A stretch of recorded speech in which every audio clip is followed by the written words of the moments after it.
Hello, I'm Jonathan Baldoff. I'm the political coalition lead for Idaho 5051. I'm also this week going to be announcing my run for Attorney General of the state of Idaho. Now, if you're watching this, you're probably considering not a statewide race. So let's talk about what organization looks like in your race. A reminder before we begin, anytime you have any questions as to deadlines or any other kind of, into the weeds issues, voteidaho.gov is a great resource for you. So start there. The Secretary of State has put together a great website. That's your starting point. Now, having reviewed that and having watched our video from last week, again, let's talk about building an organization. You cannot do this work alone. It will require a core team that you need to develop, and most of those people are going to be volunteers. Much of this advice is going to go to you as a candidate, but will also be applicable to your volunteers so they know what to expect and know how to best help you. At the end of the day, this is a collaborative endeavor, right? No one gets elected alone, and no one can know what's going on in their district without other people helping communicate their message and learning and listening to constituents. So at the end of the day, you need to be willing to adapt, know what your strengths are, but also be willing to grow into other areas.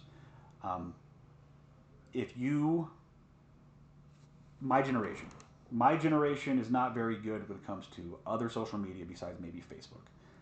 Other people are very good at those resources, but there's also a skill to be developed, talking to a camera and being able to communicate your ideas on social media. So not only do you as a candidate need to have someone who's going to keep you accountable and be able to work through and make sure that your content goes out to where it needs to go to, but you're going to need to develop that content. So again, collaborative effort, two-way street.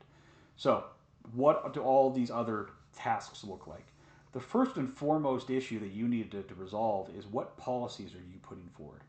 How are you helping the people of the state of Idaho? If you don't know how you're going to help people, you need to figure that out right now. What are you going to do to make it easier for Idahoans to resolve those kitchen table issues? Again, we talked about this. The second thing you need to do is communicate those solutions to people. But again, it's a two-way street. If you're going to go out there and you're going to put things to social media, you need to be responding when people are asking questions. If you're going to be out door knocking and you have a team that's knocking doors and talking to people and asking constituents what is important to you, you need to make sure that they're communicating that to you, and you need to make sure that you're understanding what their problems are. And then finally, you need someone that's going to help you raise money, hold you accountable to doing those kind of things that you need to go raise money, but also accounting for those resources and then reporting to the Secretary of State and other organizations as you need to. All of these are interrelated. So for example, if you have a very good door knock team that is going out and talking to your constituents, they're going to come back and tell you, this is a problem in our neighborhood, right? What solution do we have?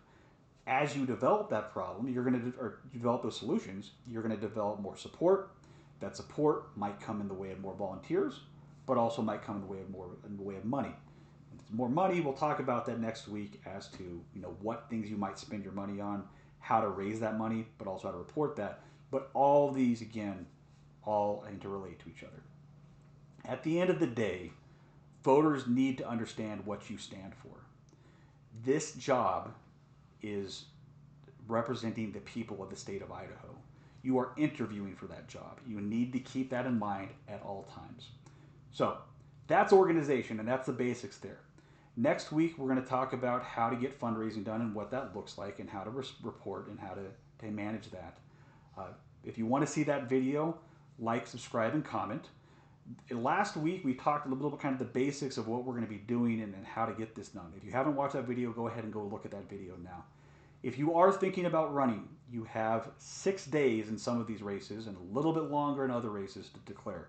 So you need to reach out to the people. That might be our organization to get that done. Be thinking about that. Be making decisions. Those need to happen quickly. Thank you.